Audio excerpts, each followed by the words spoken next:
அவருடைய ஏவல்களை எடுத்து நடந்து கொள்ளுமாறும் அவன் விட்டுவிடுமாறு எச்சரிக்கை செய்துள்ள விலக்கல்களை முற்று முழுதாக தவிந்து கொள்ளுமாறும் முதலில் எனக்கும் அடுத்ததாக உங்களுக்கு நாம் உபதேசம் செய்து கொள்கின்றேன். அருமை சகோதரர்களே, அல்லாஹ்வின் நல்லடியார்களே, இந்த உலகத்தை அல்லாஹ்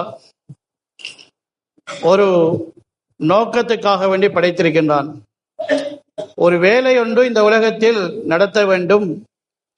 அந்த ஒரே ஒரு வேலை நடந்து முடிஞ்சதும் உலகம் தேவையற்ற ஒன்றாக ஆகிவிடும்.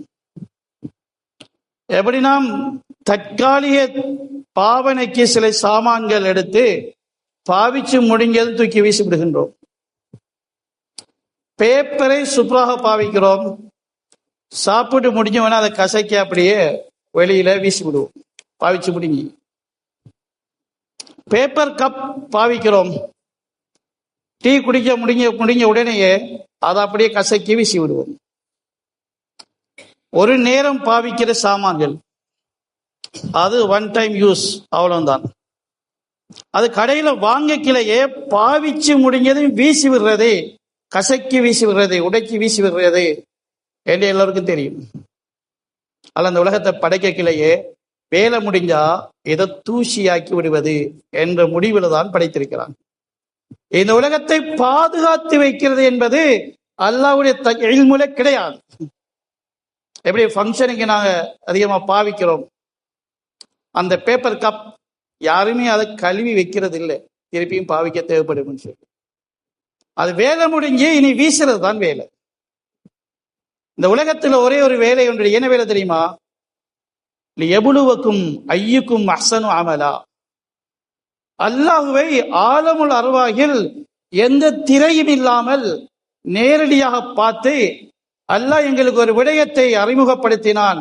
அலஸ்து பி ரப்பிக்கும், நான் தானே உங்களுடைய ரப்பு, நான் இல்லையா என்று அல்லாஹ் கேட்டான். எல்லோரும் ஏற்றுக்கொண்டோம். இந்த நேரடியாக அல்லாஹுவை நாம் சந்தித்து உரையாடி அந்த ஏற்றுக்கொண்ட அந்த அல்லாஹ்வின் அடிமைகள் என்ற அந்த உண்மையை இங்கே வெளிப்படுத்தி காட்ட வேண்டும் வாழ்க்கையிலே. அது மட்டும்தான், அந்த ஒரே ஒரு வேலை தான் இந்த உலகத்துக்கு இல்லை. மற்ற வேலையெல்லாம் வந்ததுக்காக செய்கிற வேலைகள். செய்ய வந்த வேலை இந்த ஒரே ஒரு வேலை தான். ஐயுக்கும் அஹ்சனு அமலா, உங்களில் யார் அல்லாஹுவை நேரடியாக பார்ப்பது போன்ற மனோநிலையில், அதாவது மிக தூய்மையான முறையில அமல்களை அல்லாஹ்வுக்கென்றே செய்யக்கூடியவர்கள் யார் என்று அல்லாஹ் பார்த்திருப்பதற்காக வேண்டி உலகத்தை எல்லாம் படைத்திருக்கிறார். அதனால அல்லாஹ்வுக்கு எங்களுக்கும் இடையில் பல படைப்புகளை, பல நிலைமைகளை அல்லாஹ் உண்டாக்கி இருக்கிறான். அவைகள் எங்களை அல்லாஹுவை அறிவதற்கு, அல்லாஹுவை அடைவதற்கு தடையாக வருகிறதா, அல்லது அந்த தடையை நாங்கள் தாண்டி அல்லாஹுவை அன்று விளங்கியது போல, ஆலமுல் அர்வாஹிலே விளங்கியது போல அல்லாஹ் தான் ரப்பு என்ற உணர்வுடன் நாங்க அமல் செய்கிறோமா?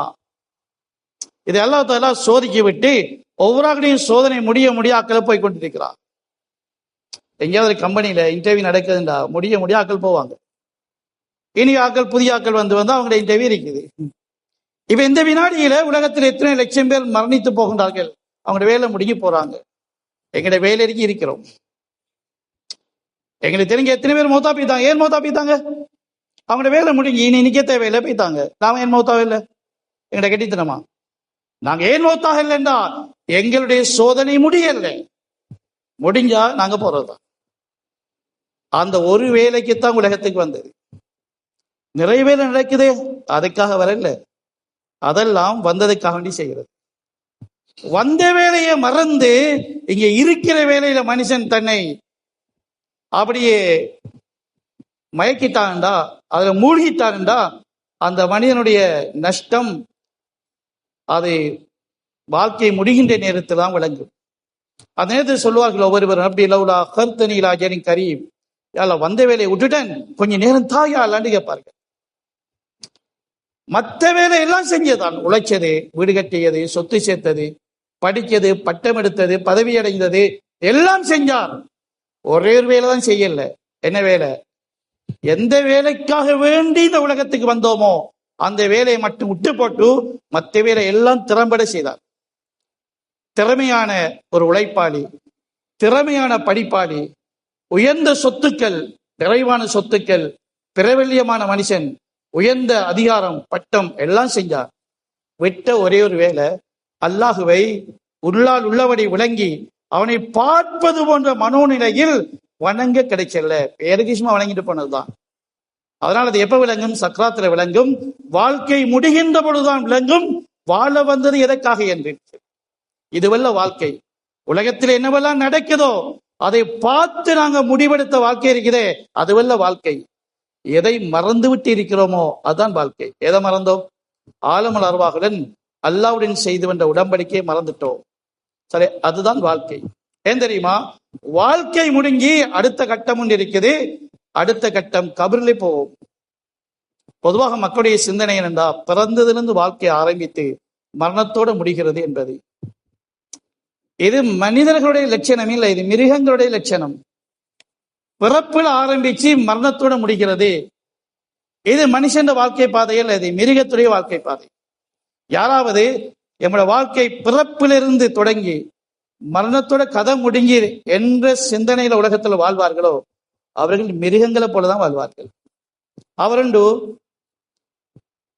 மாட்டுக்கு ஒப்பாக இருப்பார், கழுதைக்கு ஒப்பாக இருப்பார், அல்லது ஓநாய்க்கு ஒப்பாக இருப்பார், அல்லது நெறிக்கு ஒப்பாக இருப்பார், அல்லது குரங்குக்கு ஒப்பாக இருப்பார். அது எங்களுக்குள்ளே நாங்கள் பேசிக்கொள்வது தானே. ஒரு ஆளை பார்த்து எரும மாடுன்னு சொல்றோம், இன்னொரு பார்த்து குரங்கு சேட்டை செய்யாதன்னு சொல்றோம், இன்னொரு ஆளை பார்த்து கழுதையை போல கத்தாதுன்னு சொல்றோம். ஏன் அப்படியெல்லாம் சொல்றோம்? மனுஷன் தானே. இல்லை, மனித லட்சணத்தை மறந்தாச்சு. மிருகங்களுடைய பாதையில வாழ்க்கையை ஆரம்பித்து விட்டார்கள். என்ன மிருகங்களுடைய வாழ்க்கை பாதை? இறப்புடன் வாழ்க்கை முடிகிறது. இதுதான் மிருகங்களுடைய வாழ்க்கை பாதை. இறந்ததுக்கு பின்னால், மரணித்ததுக்கு பின்னால் மாபெரும் வாழ்க்கை இருக்குது என்பது யாருடைய மனசில படலையோ அவர்கள் மனிதர்களாக வாழவே மாட்டார்கள். ஏன்? அவங்க போறது மிருகங்களுடைய வாழ்க்கை பாதையில. மரணிக்கும் வரையில் ஏதோ செய்வோம், மரணிக்கும் வரையில் இந்த உலகத்தில் ஏதாவது செய்வோம் என்ற சிந்தனை எதுவரை மனசில் இருக்குமோ மனித தன்மைகளை பறிகொடுத்து விடுவார்கள். அதான் உலகத்துல பார்க்கிறோம், சில ஆட்களோட வாழ இயலாது. மனுஷன் தானே, மனுஷனுடைய மனுஷனுக்கு வாழ இயலாது. பாருங்க, மாடுகள்லாம் சேர்ந்தா ஒரு பெரிய பட்டியா இருக்குது. எந்த ஒரு மாடாவது மாட்டோட்ட வாழ இயலாதுன்னு விட்டு போட்டு ஆட்டோட வந்து சேருதா? இல்லையே.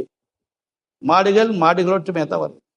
ஆடுகளை பாருங்க, பெரிய மந்தை, ஆயிரக்கணக்கான ஆடுகள் அப்படியே இருக்குது.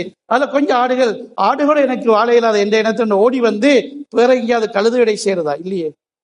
உலகத்துல எல்லா படைப்பினங்களும் அந்தந்த இனத்தோட, காகங்கள் சேர்ந்தா எல்லா காகங்களும் உண்டா சேருது. பாருங்க, கொக்குகளை பார்த்தா எல்லா கொக்குகளும் அவட தெரிக்குது வந்து. எல்லா படைப்பினங்களும் அந்த இனத்தில சேருது. மனித இனம் மட்டும்தான் மனுஷனோட வாழ இயலாதுன்னு ஒதுக்கி போறது. இந்த இடத்தோட இவனோட வாழ இயலாது, இந்த வீட்டுக்குள்ள இவனோட வாழ இயலாது. மகன் வாப்பாவோட வாழ இயலாது போய்த்தானே, வாப்பா பெத்த பிள்ளையோட இருக்கலான்னு விட்டு போட்டு போய்த்தாரு. கட்டிய மனைவியோட வாழ்க்கை இல்லை என்று கணவன் விட்டு போட்டு போறாரே வந்து. சரி, மனித இனம் மட்டும்தான் தன்னை இனத்தோட வாழ இயலாது என்று விட்டு ஒதுங்குறதும் இந்த நாட்டுல பயங்கரம். என்ன பயங்கரம்? சிங்கமா, புலியா, பாம்பா? மனுஷ பயங்கரம். ஒரே இனம், மனுஷ இனம் மட்டும்தான் மனுஷ இனத்துக்கு அழிவாக வந்தது. ஏன் தெரியுமா? மனிதன் மனித வாழ்க்கை பாதையை விளங்கவில்லை. அவன் தெரிவு செஞ்ச வாழ்க்கை பாதை மிருகத்துடைய வாழ்க்கை பாதை. அதனால மிருகம் போலதான் இருப்பான். ஒரு சிங்கத்தை கண்ட பயங்கரம் தானே, அதே போல மனுஷனை கண்ட பயங்கரம். ஒரு விசரநாயை கண்ட பயன்தானே, அது வாய்ந்த மனுஷனை கண்ட பயங்கரம். கழுதைக்கு பக்கத்துல எங்களுக்கு அரியண்டமா இருக்குதானே, கத்திர வியாதியா அமைந்த மனுஷனுக்கு பக்கத்துல இருந்தா அரியண்டமா இருக்குது. ஏன்? மனிதனுக்குரிய புனிதமான வாழ்க்கை பாதையை மனிதன் மறந்துட்டான், தெரியாது. மடத்தனமாக எடுத்த முடிவுதான் மரணத்தோட வாழ்க்கை முடிந்து விடுகிறது. அதுக்கிடையில ஏதாவது செஞ்சு கொள்ளுவோம். என்ன செய்ய இருக்குது? என்ன செய்யறாங்க மக்கள்? பார்க்கிறோம், யோசிக்கிறோம், முடிவெடுக்கிறோம், அதுல வாழுகிறோம். இது ஒன்றுதான் முழு வாழ்க்கையுடைய பிரச்சனைக்குரிய அடிப்படைகள், வேற ஒன்றுமே கிடையாது. மக்கள் பிரச்சனையை தீர்வென்று அடிப்படையை மறந்து எங்கேயே போகின்றார்கள். சில பாருங்க, எங்க பிள்ளைக்கு காய்ச்சல் சொல்லி மருந்து எடுத்து எடுத்து எடுத்து 5 மாசமா மருந்து எடுத்தது. பிறகு எல்லாம் சொன்னாங்க சரி வராது, போவோம். நாங்க போய் ஒரு பெரிய டாக்டர் ஒரு கன்சல்டன்ட்ட போய் அங்க போய் அவரை பார்த்தா அவர் சொன்னார், இல்ல நீங்க பிளட் செக் பண்ணி பார்க்கல. இல்ல டாக்டர் திருப்பி திருப்பி திருப்பி மருந்து, அந்த டாக்டர் பார்த்தா திருப்பி இந்த டாக்டர் பார்த்தா அந்த அவர்கள் எல்லாம் சும்மா காய்ச்சல் மருந்து வந்தார்கள். சொல்ல பிளட் டெஸ்ட் பண்ணி பாருங்க, பார்த்தா இந்த மருந்து ஒன்றுமே சரி வராது, வேற மருந்து இருக்கிறார். ஏன் நோய் என்னன்னு கண்டுபிடிக்கல, அதனால வைத்தியம் அவருக்கு பாதகமா வாங்கி விட்டது. ஏன் அவர் சும்மா பேருக்கு மருந்து எடுத்து. சரி, வாழ்க்கை பாதை எதிர்ந்து விளங்காமலுக்கு கண்ணுக்கு தெரிஞ்சத உலகத்துல போறத பார்த்து பார்த்து மனுஷன் வாழ்க்கையை முடிவு செய்தா அது வாழ்க்கையின் பிரச்சனையும் விரக்தியும் சோதனைகளும் முறைப்பாடுகளும் மட்டும்தான் மிச்சமா இருக்கு. ஒரு வீட்டில் உட்கார்ந்து 2 பேரும் பேசி பாருங்க, அவர் என்ன பேசுவார்? பிரச்சனை பேசுவார். ஒரு ஊருக்கு போய் ஊருடைய முக்கியஸ்தர் ஒன்று சேர்த்து பேசி பாருங்க, என்ன பேசுவாங்க? ஊர் பிரச்சனை பேசுவாங்க. ஒரு நாட்டுக்கு போய் நாட்டு தலைவர் உட்கார்ந்து பேசுவாங்க, என்ன பேசுவாங்க? நாட்டு பிரச்சனை பேசுவாங்க. உலகத்து தலைவர்களை ஒன்று கூட்டி உலக மகாநாடு பேச என்ன பேசுவாங்க? உலகத்து பிரச்சனை பேசுவாங்க. அப்ப உலகம் என்பது பிரச்சனைகளின் ஒட்டுமொத்தம். அதான் கருத்து. ஒரு குடிசையில வாழ்கிற 2 பேர்ல ஆரம்பிச்சு உலகத்து மன்னர்கள் வரையும் ஒன்று கூடினா பேசுகின்ற ஒரே ஒரு தலைப்பு பிரச்சனை தீர்வென்ன. சொல்ல இதுக்கு தீர்வு ஒரு காலமும் கண்டுபிடிக்க மாட்டார்கள். ஏன்? நீங்க வாழுகின்ற இடத்துக்கு வாங்க. நீங்க எல்லாம் வாழுகின்றது மிருகங்களுடைய வாழ்க்கை பாதையில. உங்களுக்கு பிரச்சனையை தவிர பேசுவதற்கு வேற ஒன்றுமே கிடைக்காது. முகமது ஸல்லல்லாஹு அவர்கள் வாழ்க்கை பாதையை மாற்றினார்கள். பிறகு என்ன கதண்டா, யாருமே பிரச்சனை பேசல, வாழ்க்கை முடிவு சாதனையே சாதனை.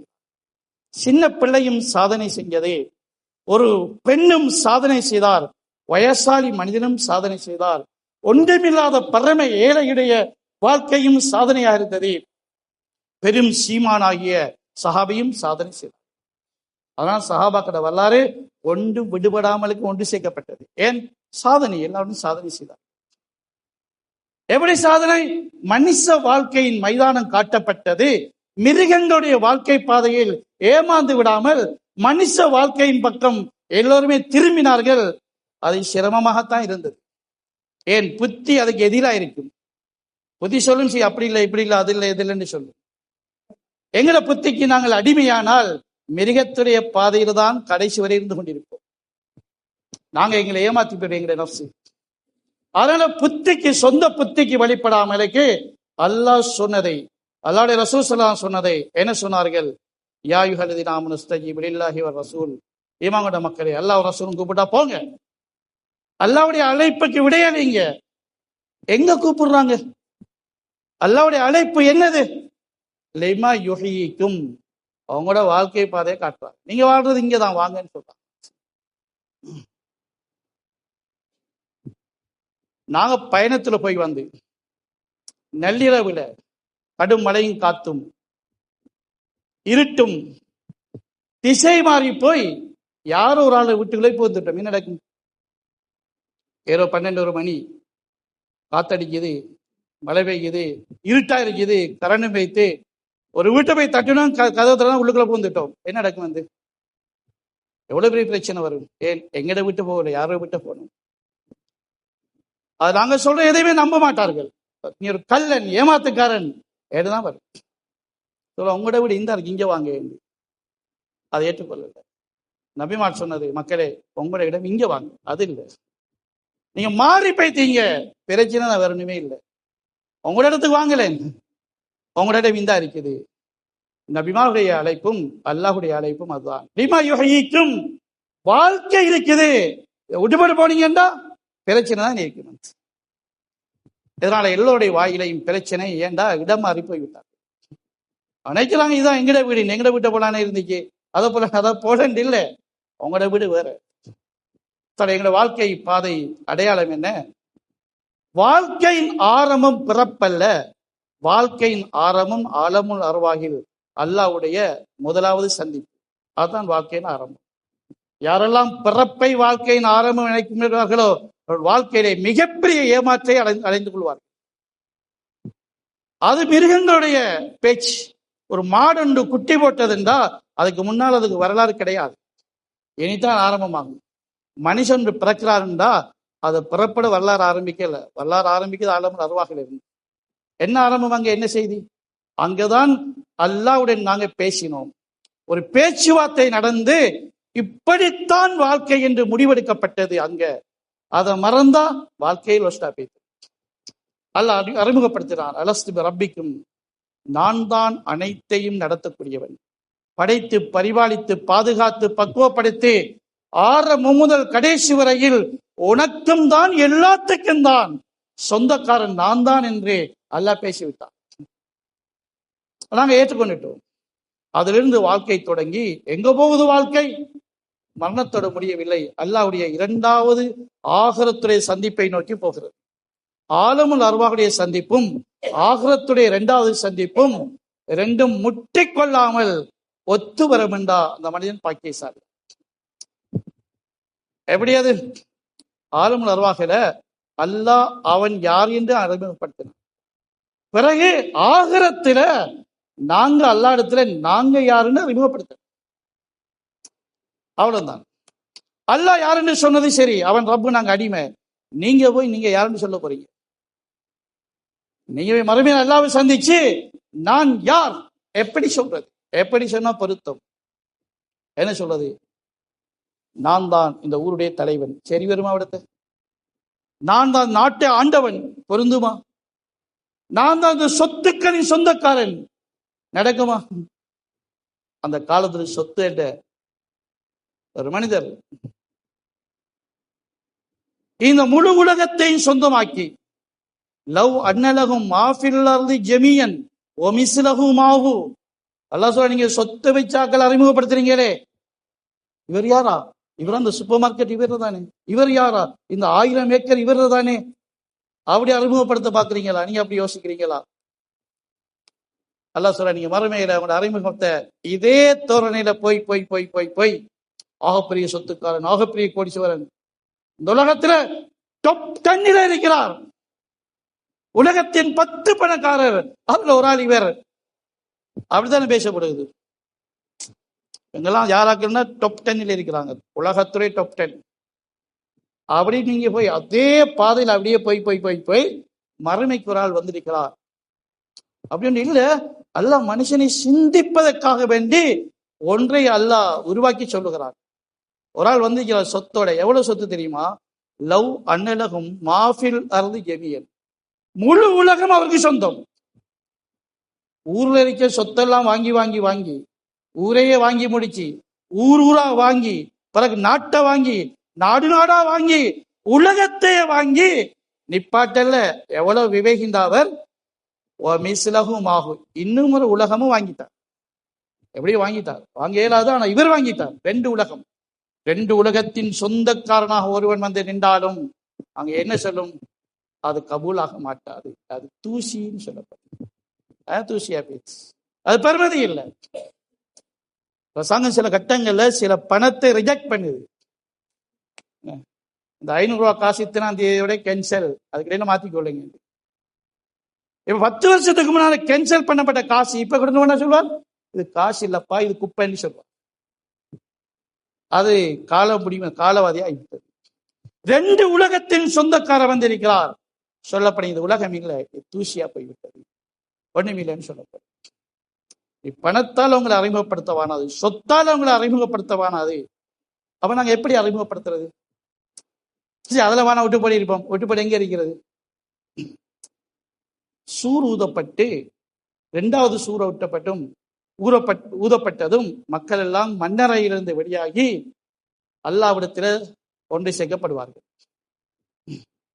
அடுத்த கேள்வி எனக்கு இருக்கிறது, அறிமுகப்படுத்தணும். நீ யார் சொல்லுவாப்போம்? என்னன்னு சொல்ல போறான்? என்னன்னு சொல்றது?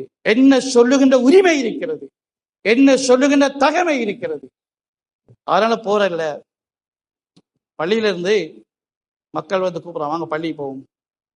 அதான் சரி, வாரம் வாரம் நீங்க போங்களே என்று சொல்லி போட்டு வராமல் வீட்டுக்குள்ளே இருந்தது. வரல, வீட்டடிக்கு வந்து காலடிக்கு வந்து மஸ்ஜிதுல அதான் சொல்ல போறாங்க, வாங்க பள்ளிக்கு போவோம்.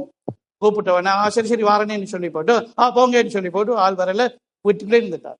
சரி, இதே அந்த புத்தியை பயன்படுத்தி மறுமையில சூறுதப்பட்டு எல்லாரும் வாங்கிட்டு கூப்பிட்ட உடனே நாம முடிவெடுக்கிறோம், இல்ல போனா கரைச்சல், கபருக்குள்ளேயே கிடப்போம், போகாமல். இந்த வீட்டுக்குள்ளே கிடந்ததானே, காலடிக்கு வந்து கதவை தட்டி பள்ளிக்கு வாண்டு கூப்பிட்டவன வாரேன் போங்கன்னு சொல்லிட்டு வராம பள்ளிக்கு இருந்த இந்த ஏமாத்து புத்திய பாவிச்சு மறுமையிலே உனக்கு ஏலமண்டா சூர் ஊதப்பட்டு அல்லாவுக்கு முன்னால் வாங்க எல்லாரும் நீங்க யாருன்னு சொல்லுங்க என்று அந்த கட்டத்தில சொல்லுவதற்கு எந்த தகுதியும் இல்லை, எந்த தைரியமும் இல்லை.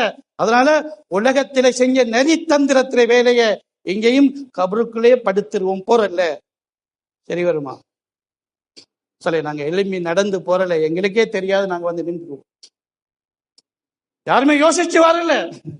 சூருதப்பட்ட அனைவருமே அணியில நிற்பார்கள், யாருமே மிஞ்ச போறல. வந்து ஒயின்மிங்கும் வாரிதுஹா, எல்லாரும் வந்துதான் நகணும். எங்க?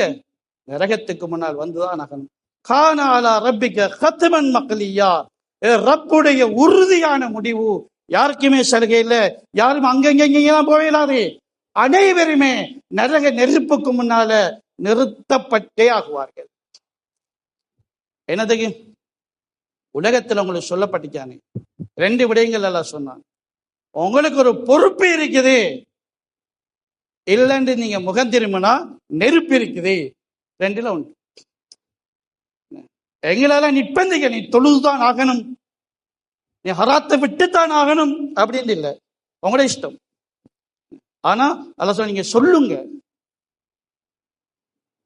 ஹக்கா சொல்லுங்க. உக்களில் ஹக்கு மிர் ரப்பிக்கும் ஃபமன் ஷா ஃபல்யூமின் வமன் ஷா ஃபல்யக்ஃபுர்.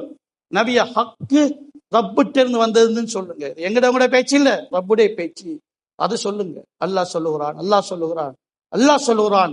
இல்ல உங்களுடைய ரப்பு சொல்லுகிறான், உங்களோட ரப்பு சொல்லுகிறான், உங்களோட ரப்பு சொல்லுகிறான். சொல்லுங்க. ஃபமன் ஷா ஃபல்யூமின், விருப்பம்னா வரட்டும், இல்லாட்டி விடுங்க, பிரச்சனை இல்லை. நீ விருப்பம்னா தொலைவாங்க, விருப்பம்னா ஆட்சி போங்க, விருப்பம்னா திக்கிற செய்யுங்க, விருப்பம்னா ஹராத்தை விடுங்க, உங்களோட இஷ்டம், உங்களோட விருப்பம். வமன்ஷா வலியக்பூர், விருப்பம் இல்லாட்டி அவங்க ஹராத்திலே போகட்டும், உங்களோட விருப்பம். உங்களை விருப்பம்னா ஹலாலுக்கு வாங்க, விருப்பம்னா ஹராத்துக்கு போங்க, விருப்பம்னா நல்லது செய்யுங்க, விருப்பம்னா உங்களோட இஷ்டப்படி போங்க. எல்லாம் விருப்பம் தந்திருக்கா, விருப்பம்னா வாங்க, விருப்பம்னா போங்க. ஆனா அங்கால என்ன நடக்கும் தெரியுமா? என்ன ததுனால் இருந்தாலிமீனாரா, இந்த தண்டை இஷ்டப்படி அல்லாவுடைய கட்டளையை புறக்கணிக்க போறானே, இவன் ஒரு அநியாயக்காரன். அவனுக்கு நாங்க நெருப்பை முடிவு செய்திருக்கிறோம். அந்த நெருப்பு அஹாத்தபிஹிம் சுராதிகுஹா, அந்த சுவாலை அவரை 4 பக்கத்திலும் சூழ்ந்து கொள்ளும். அது அவர்கள் பாதுகாப்பு தேடி பதறுவார். அவருக்கு நெருப்பை விட மோசமான அந்த பானம்தான் புகத்தப்படும். இது அநியாயக்காடைய கெட்ட முடிவுன்றெல்லாம் சொல்லுது. அதை எல்லாத்தையும் இன்னொரு படத்தில் சொல்லுகின்ற பொழுது, உலக வாழ்க்கையுடைய லட்சியம் என்ன தெரியுமா? யா யுஹல்லதீன ஆமனூ கூ அன்ஃபுஸக்கும் வஅஹ்லீக்கும் நாரா. உலகத்தில் நாம் ஏன் வந்தோம், ஏன் வாழுகிறோம், ஏன் பிறந்தோம், உலகத்தில் அல்லாஹ் தஆலா எங்களை இப்படிதான் வச்சிருக்கிறான் என்னத்துக்கு? அதையெல்லாம் குர்ஆனில் இரக்கமாக சொல்லி காட்டினான், பொதுவாக சொல்லி காட்டினான், உதாரணம் சொல்லி விளங்கப்படுத்தினான். எப்படி இப்படி சொல்லி கடைசியாக எச்சரிக்கையாக சொன்னான். ஒரு விஷயத்த ஒரு தந்தை மகனுக்கு பொதுவாக சொல்லுவார், இரக்கமாக மகனே என்று, அன்பு மகனே, அருமை மகனே இப்படின்னு சொல்லுவார். கேட்கிற மாதிரி இல்லை, என்ன கொஞ்சம் விளங்கப்படுத்தி சொல்லுவார். புத்தி இல்லை, கொஞ்சம் அவனுக்கு விளங்கு சில விஷயம் காட்டி, அந்த பாரு, நானா பாரு, மச்சான பாரு, அப்படி சொல்லி உதாரணங்கள் காட்டி சொல்லுவாங்க. அதுவும் படலைண்டா எச்சரிக்கையா செய்வார். உன்னை விட்டு விட்டு விரட்டிடுவேன்னு சொல்லுவார், இந்த காலை உடைச்சிருவேன்னு சொல்லுவார். அல்லாஹ் சொன்னான், பிறகு சொன்னாங்க, பாருங்க அவங்களுக்கு முன்னால கூட்டம், ஆத் கூட்டம் எப்படி அழிஞ்சாங்க தெரியுமா, சமூத் கூட்டம் எப்படி அட்ரஸ் இல்லாம போனாங்க தெரியுமா, ஒருத்தன் கூட மிஞ்சல்ல, அப்படி பழி வாங்கப்பட்ட தெரியுமா, இந்த பாறை நின்று அப்படியெல்லாம் சொல்லி காட்டினான். ஒன்றும் படுவது இல்லையா? இப்ப அல்லாஹ் சொல்றான், யா அய்யுஹல்லதீன ஆமனூ, ஈமான் கொண்ட மக்களே, உங்களோட பொறுப்பு என்ன தெரியுமா? கூ அன்ஃபுஸக்கும் வஅஹ்லீக்கும் நாரா, உங்களை உங்களுடைய குடும்பத்தையும் நரக நெருப்பிலிருந்து பாதுகாத்துக் கொள்ளுங்க. அப்படின்னா விளக்கம் என்ன தெரியுமா? உங்களுக்கு தரப்பட்ட பொறுப்பை எடுங்க, இல்லாட்டி நெருப்பை எடுங்க. 2ல 1 தான். அவங்கள பொறுப்பு நிறைவேற்ற ஏழுமண்டா ஷரியத்திற்கை பாதுகாக்கணும், ஹலால் ஹராம் பேணணும், சுன்னத்தை பேணணும். எப்படி வாழ்க்கைய அல்லாஹ்க்கு விருப்பப்படி, அல்லாஹ்வுடைய ரசூல் ஸல்லல்லாஹு அலைஹி விருப்பப்படி மாத்தணும். முழுமையாக ஏமாத்துறது இல்லை, நடிக்கிறது இல்லை, வாழ்க்கையை முழுமையாக தீனுக்குள்ள கொண்டு வரணும். அப்படி இல்லையா? அவங்களுக்கு கஷ்டமா, பாரமா, விருப்பம் இல்லையா, சரிப்பட்டு வராதா, காலம் இந்த காலம் சரியில்லையா, இந்த ஊரு சரியில்லையா, இந்த குடும்பத்துக்கு பொருந்தாதா, பிரச்சனை இல்லை. அவங்களுக்கு நெருப்பு இருக்குது. ரெண்டுல ஒன்றுதான். நீங்க அல்லாஹ்வுடைய தீனை முழுமையாக எடுத்து ஹராத்திலிருந்து முழுமையாக அவங்களை பாதுகாத்து முஹம்மது ஸல்லல்லாஹு அலைஹி சுன்னத்தை முஹப்பத்தோட பின்பற்றி முழு தீனுக்குள்ள வரணும் வாங்கன்னு சொல்றேன். இல்ல அறகுறையா வாரீங்க சொல்றாங்க, அது எனக்கு சரி வராது, சொல்றாங்க இந்த ஊருக்கு சரி வராது, சில இந்த காலத்துக்கு சரி வராது, இந்த யுகத்துக்கு சரி வராது. பிரச்சனை இல்லை, நீங்க விடுங்க. விடுத்தா மறுபக்கம் என்ன? அவங்க இந்த பொறுப்பு சரிவில்லாட்டி நெருப்பிரிக்கு ரெண்டுல உண்டு. அதுதான் அல்ல கடைசியில உலகத்தில பொறுப்புக்கு முன்னால நெருப்பாட்டினான் அல்லாஹ். அந்த பொறுப்பை தான் குர்ஆன் சொல்லுகிறது, அந்த பொறுப்பை தான் ஹதீஸ் சொல்றது, அந்த பொறுப்பை தான் நபி ஸல்லல்லாஹு அலைஹி வஸல்லம் சொன்னார்கள், அந்த பொறுப்பை தான் சஹாபாக்கள் முழு உலகத்துக்கும் பரவி சென்று அதை பரப்பினார்கள். கியாமத் நாள் வரும் வரையிலும் உலமாக்களும் தாய்களும் நல்லடியார்களும் அந்த பொறுப்பை நினைவுபடுத்துகிறார்கள். உங்களுக்கு முன்னால பொறுப்பு வைக்கப்படுகிறது. முடிஞ்சு மறுமீறல்ல அந்த பொறுப்பட கதை முடிஞ்சு நெருப்பட கதை இருக்கிறது. உலக வாழ்க்கையில் உங்களுக்கு முன்னால பொறுப்பு வைக்கப்பட்டது. அந்த பொறுப்பு உணரலையா? இப்ப உங்களுக்கு முன்னால நெருப்பு வைக்கப்பட்டிருக்குது. நெருப்புக்கு முன்னால பதில் என்ன? பதில் இந்த பொறுப்பு தான். சும்ம நுனஜ்ஜில்லதீன தகவ். பொறுப்பை சுமந்து வாழ்ந்தவர்கள் நெருப்பை தாண்டி பேய்த்திருப்பார்கள். அந்த நெருப்பை தாண்டணும்டா பொறுப்பு சுமக்கணும், அந்த பொறுப்பை படிக்கணும். எந்த பொறுப்பு என்ன தெரியாது என்று சொல்ல முடியாது. அந்த பொறுப்பை வாகனம் ஓட்டிட்டு போறீங்க, மோட்டர் பைக், இந்த செக் பாயிண்ட்ல பிடிக்கிறார், லைசன்ஸ் கொண்டா வரணும், எங்கட ஊரு தானே, தெரியாது, அப்படி தெரியாதா, இது எடுத்து வாங்க தம்பி, அப்படியே கதை நடக்குமா? அடுத்த சொல்ல லைசன்ஸ் கொண்டு வரணுமா, சும்மா ஓடையிலாதா, இந்த சொந்த பைக் தானே, அப்படி பேசினா அப்படியா, சரி சரி போங்க, அப்படியா விடுவான் வந்து. சரி, எங்களை எல்லாத்தையும் சின்ன பிள்ளைக்கும் தெரியும், பேச இயலாது, லைசனோட தான் போகணும். இவ்வளவு புத்தி வந்ததுக்கு பின்னால அல்லாஹ்வுடைய பூமியில ஷரியத்தின்படிதான் வாழணும் என்றது விளங்குறதுக்கு புத்தி இல்லையா? சின்ன பிள்ளைக்கும் தெரியும், சொல்ல பாப்பாவும் டிராபிக் போலீஸ் நிற்கிறான், அப்ப என்ன நீங்க லைசன் வச்சுட்டு வந்தீங்க வா, எனக்கு சின்ன பிள்ளைக்கும் தெரியும். அல்லாஹ்வுடைய பூமியில அல்லாஹ்வுடைய வானத்துக்குள்ள ஒவ்வொரு சொட்டும் அல்லாஹ் படைச்ச மலைத்துளிகள் தான், ஒவ்வொரு மூச்சும் அல்லாஹ் தந்த காத்துதான், ஒவ்வொரு அசைவும் இந்த உடம்புல அல்லாஹ் தந்த சக்தி தான். அப்படிதான் செஞ்சு கொண்டு இந்த பூமிக்கு மேல ஷரியத்தை சுமக்காமலுக்கு ஹராத்தை செஞ்சு கொண்டு வாழ்வதற்கு அது தைரியம் எப்படி வந்தது? இது கூடாது என்று விளங்குறதுக்கு புத்தி இல்லையா? அதான் எத்தனை இடத்துல மாறி மாறி கேட்கிறான். அஃபலா தாகிலூன் அப்படியே கேட்கிறான். அஃபலா தாகிலூன், இந்த ஆக்களுக்கு என்ன புத்தி இல்லையா? அவங்களுக்கு எல்லாம் புத்தி எங்க பறி போய் விட்டது? ஹராம் செய்யக்கூடாது விளங்குற அளவுக்கு புத்தி இல்லையா? அல்லாட பூமி வா. நாங்க ஒரு ஆள் வீட்டுல வந்து இருக்கிறோம், ஆக்கள் வராங்கண்ணே 10 வேலுக்கு உழைக்கு வராங்க, அவரை வீட்டுல வாடகைக்கு இருக்கிறாங்க ஒரு நாளைக்கு. அங்கிருந்து ஒண்ணு அந்த வீட்டில என்ன செய்யக்கூடாதுன்னு தெரியும் தானே, வாடகைக்கு இருக்கிறோம், நாளைக்கு பேத்துருவோம், ஒரு நாளைக்கு எப்படி அந்த வீட்டை பாவிக்கணும்னு தெரியும் தானே எல்லாருக்கும்.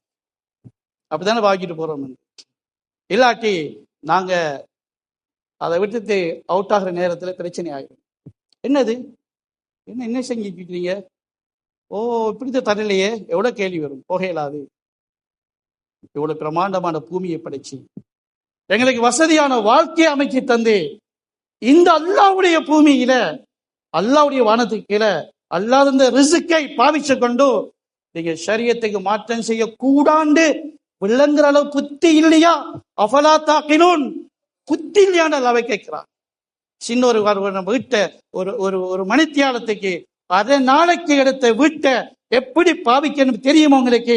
50 வருஷத்துக்கு எடுத்த இந்த பூமியை, இந்த வானத்தை, அதுக்கு கீழே இந்த ரிஸ்க, இந்த உடம்ப நாங்களே எங்களுக்கு கண் வாங்கி போட்டோமா? இந்த கண்ணுக்கு பார்வை நாங்களே வாங்கி போட்டோம். இந்த காதனை நாங்களே உண்டாக்கி கொண்டோமா? இந்த காதைக்கு கேள்வி நாங்களே போட்டு கொண்டதா? சில செருப்பு வாங்கி போடுற மாதிரி கால் வாங்கி போடணும்டா எத்தனை பேர் கால் இல்லாம இருப்பாங்க. நோய்க்கு கண்ணாடி வாங்கி போடுற மாதிரி பார்வை வாங்கி போடணும். பார்வை அப்படி வாங்கி போடுற சாமான் என்றா எத்தனை பேர் பார்வை இல்லாம இருப்பாங்க, காசு இல்ல பார்வை வாங்கி போடுறதுக்குன்னு சொல்லி. அப்படியல்ல, இலவசமா இவ்வளவு தந்தது பின்னால அந்த கண்ணையே ஹராத்துக்கு பாவிச்சு அல்லாஹ்க்கு துரோகம் செய்யறண்டா, அந்த காதையே ஹராத்துக்கு பாவிச்சு துரோகம் செய்யறண்டா. அதுதான் இதெல்லாம் விளங்குறவங்களுக்கு புத்தி எங்க போயிட்டு அஃபலா தாக்கைலூன் என்று அல்லாஹ் கேட்கிறான். அஃபலா தஸ்மவுன், உங்களோட காதங்க போயிட்டு செவிடா, உங்களுக்கு சொல்றது விளங்குது இல்லையான்னு எல்லாம் கேட்கிறான். இது உங்களுக்கு சுயமா விளங்க இயலாட்டி சொல்லப்படுவதானே, அது விளங்குற அளவுக்கு அஃபலா தஸ்மவுன், கேள்வி எங்க போய்விட்டது உங்களுக்கு? அஃபலா தந்துருன், பார்த்தாவது விளங்குது இல்லையா? உலகத்தில் இயற்கையா நடக்குதா, ஒருவன் நடத்தி கொண்டிருக்கிறானா என்றது விளங்குது இல்லையா என்று எப்படியெல்லாம் கேட்கணுமோ குர்ஆன் எல்லாம் அப்படியெல்லாம் கேட்கிறார். இறுதியாக எல்லாம் முடிஞ்சு இப்ப நெருப்பு முன்னாலே இருக்குது. ஒரே ஒரு கதை தான். யாரெல்லாம் பொறுப்பை நிறைவேற்றி உலகத்தில் வாழ்ந்தார்களோ நெருப்பை தாண்டி விடுவார்கள். நபிமார்கள், நல்லடியார்கள், சில நபிமார்களும் அந்த நெருப்புக்கு முன்னால் வந்துதான் போகணும். அப்படின்னா வேறாக்கள் எங்க போற மிஸ் ஆகி நாங்கள் அவங்கள சுற்றி வர்றதுக்கு, அங்கால போறதுக்கு, இங்கால போறதுக்கா? மஹ்ஷரில் மனிதர்கள் நின்று விட்டால் முதலாவது வானம் வெடித்து அதிலிருந்து மலக்குகள் இறங்கி வந்து முழு மனித சமுதாயத்தை ரவுண்ட் அப் பண்ணி ஒரு ரவுண்டாக நிற்பார். மலக்குகள் ரவுண்ட் அப் பண்ணிப்பாங்க. ஆகிய இரண்டாவது வானத்திலிருந்து மலக்குகள் இறங்கி 2வது ரவுண்ட் பண்ணி இருப்பார்கள். மனிதர்கள் நடுவில் இருப்பார்கள். 7 ரவுண்ட், 7 வானத்து மலக்குகளும் 7 ரவுண்டில் இருப்பார்கள். அப்ப எங்க போறதுக்கு, எங்க நடக்கிறதுக்கு? சில இவையெல்லாம் என்னுடைய எதிர்காலங்கள். மிஸ் ஆகிப்போர் கொண்டல்ல, வீடு கட்டுகின்ற மனிதன் அவன் எதிர்காலத்தில் வாழணும் இருப்பார். ஆனால் அந்த வீட்டிலே திறப்பு விழாக்கு அவர் கபரிலே இருப்பார். படிக்கின்ற ஒருவர் பட்டமளிப்பு விழா விமர்சை அறிக்கைன்னு சொன்னார், பட்டமளிப்பு விழா நடக்கும் அன்றைக்கு அவர் கவனக்குள்ளே இருப்பார். ஆனால் இதெல்லாம் மிஸ் ஆகாது. உலகத்துல எதெல்லாம் மிஸ் ஆகும்? வாங்கி கொடுத்த சாப்பாட்டை சமைச்சு சாப்பிட கிடைக்கவில்லை, அவர் மையத்தாகி விடுகின்றார். ஆனால் இது மிஸ் ஆகாது. மஹ்ஷர்ல 7 வானத்து மலக்கில் உங்களை 7 ரவுண்ட் அப் பண்ணியிருப்பார்கள். நீங்க எல்லாம் மத்தியில் இருப்பீர்கள். அல்லாஹ் அவங்க எல்லாரையும் நெருப்புக்கு முன்னால் நிப்பாட்டி வச்சு பொறுப்பை சோதிப்பார். பொறுப்பு நிறைவேற்றி இருந்தால் நெருப்பை கடக்கலாம், பொறுப்பு நிறைவேற்ற இல்லைன்றால் நெருப்புத்தான் உங்களுக்கு முடிவாக கிடைக்கும். நாங்க நெருப்புக்கு ரெடி, அவனை பொறுப்பை விட்டு போறமாய் போங்க. நீங்க நெருப்புக்கு ரெடிண்டா அவங்க பொறுப்பை விட்டு போட்டு உங்களோட இஷ்டப்படி போங்க. இதைத்தான் அல்லாஹ்வுடைய முன்வைத்தலாக இருந்து கொண்டிருக்கிறது. எனவே சரி, பொறுப்பு விளங்குற இடம் உலகம்தான். சக்ராத்துல விளங்கும், ஆனா கை கொடுக்காது. எல்லாரும் பொறுப்பை விளங்குவார்கள், எல்லாட்ட கெஞ்சுவார்கள், யாரெல்லாம் கொஞ்ச நேரம் தான் பொறுப்பை மறந்து வாழ்ந்து விட்டேன், இப்போது நான் ரெடி. அல்லாஹ் சொல்றா, இப்ப அது நடக்காது. அல்லாஹ் தாமதிக்கவே மாட்டான், அவனோட காலம் முடிந்து விட்டது. அதனால ஜும்மாவுக்கு ஒன்று கூடுவது என்னுடைய சிந்தனையில் இந்த பொறுப்பை நாம் எடுக்கிற முடிவை எடுத்து போவது. அந்த ஜும்மாவை சடங்காக ஆக்குறதுக்கு அல்ல. வெள்ளிக்கிழமை சும்மா ஒரு ஃபங்க்ஷன் மாதிரி வந்தோம், இதா ஜும்மா கலைஞ்சு போவோம். சில ஜும்மா பயான் முடிய கடையும் இருக்கிறது. அப்படி கல்யாண வீட்டுக்கு போய் கலந்து கொள்ற மாதிரி அல்ல ஜும்மா என்பதை. நாம் எந்த மடத்தனத்தினால பொறுப்பை மறந்து உலகத்திலே ஏமாந்து வாழ்கிறோமோ அதை உணர்வுபூர்வமாக உணர்ந்து இன்ஷா அல்லாஹ் பொறுப்பை சுமப்போம்.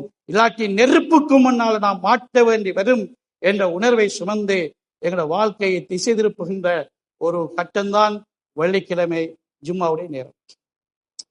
எங்களுடைய சிந்தனைக்கு எடுக்க வேண்டிய நேரம், ஒரு முடிவெடுக்க வேண்டிய நேரம். வாழ்க்கை நெருப்பை நோக்கி போறதல்ல, வாழ்க்கை ஒரு பொறுப்பை சுமக்கின்ற நேரம்.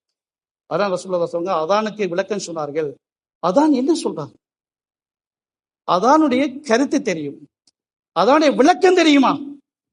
அதான் தெரியுமான்னு சொன்னா அல்லாஹ் பெரியவன் அதான் இல்லை, அதை கேட்கல. அதனுடைய கருத்தல்ல, அதனுடைய விளக்கம் என்ன? ஸல்லல்லாஹு அலைஹி சொன்னார்கள், அதனுடைய விளக்கம் என்ன தெரியுமா? அந்த விளக்கத்தை ஒரு மலக்கு சொல்லுவார். என்ன சொல்வார்? ஆதமுடைய மக்களே, உங்களுடைய பாவத்தின் காரணமாக உங்கள் மீது நீங்களே எரிய விட்டிருக்கும் நரக நெருப்பை அணைக்க புறப்படுங்கள். இதுதான் அதனுடைய விளக்கம். அதனுடைய விளக்கம் என்ன? நெருப்பணைக்க போங்க என்பதுதான். நீங்க சுபகிலிருந்து லுகர் வரை வாழ்ந்த வாழ்க்கை இருக்கிறே, உங்களுக்கு நீங்களே நெருப்பு வச்சு போட்டீங்க.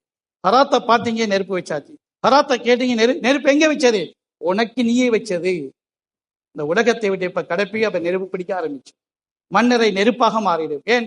உலகத்தை நெருப்பு வச்சு வாழ்ந்தார். ஒவ்வொரு பார்வை நெருப்பு, ஒவ்வொரு கேள்வி நெருப்பு, ஒவ்வொரு உழைப்பு நெருப்பு, ஒவ்வொரு கவனமும் நெருப்பு. எப்ப விளங்கும்? உலகத்தின் திரை அகன்றால் நெருப்பு விளங்கும். அதுதான் ஒவ்வொரு அதானும் சொல்லப்படுகிறது, நெருப்பணைக்க வாருங்கள் என்று.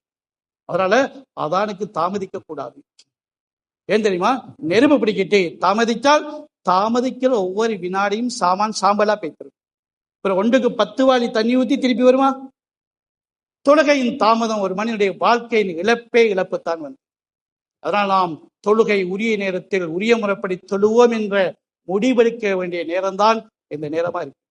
ஆக அல்லாஹ் தஆலா உண்மையான முறைப்படி பொறுப்பை விளங்கி வாழ்க்கையை சீரமைக்கக்கூடிய விளக்கத்தையும் தௌஃபீக்கையும் நெல் உணர்வையும் அல்லாஹ் அனைவருக்கும் தந்தருவானாக. எங்களை பாவங்களை மன்னித்தருள்வாயாக. இமாட உண்மையான உறுதிப்பாட்டை தந்தருள்வாயாக. கட்டளைகளை உறுதியை தந்தருள்வாயாக. உலகத்தின் ஏமாற்றத்தை விட எங்களை பாதுகாத்து விடுவாயாக. பாவத்தின் தொடர்புகளை விட்டு எங்களை நீக்கி வைப்பாயாக. இபாதத்தில் எங்களை நிலைநிறுத்தி வைப்பாயாக. இறுதி முடிவுகளை களிமாவுடன் ஆக்கி தந்தருள்வாயாக. ஆகத்தில் உன்னை சந்திக்கிற நேரத்திலே சலாம் சொல்லி நீ வரவேற்கின்ற நெல்லடியார் கூட்டத்திலே எங்கள் நினைவினை ஆக்கி வைப்பாயாக. வாசுதேவ அல்ஹம்துலில்லாஹி ரப்பில் ஆலமீன்.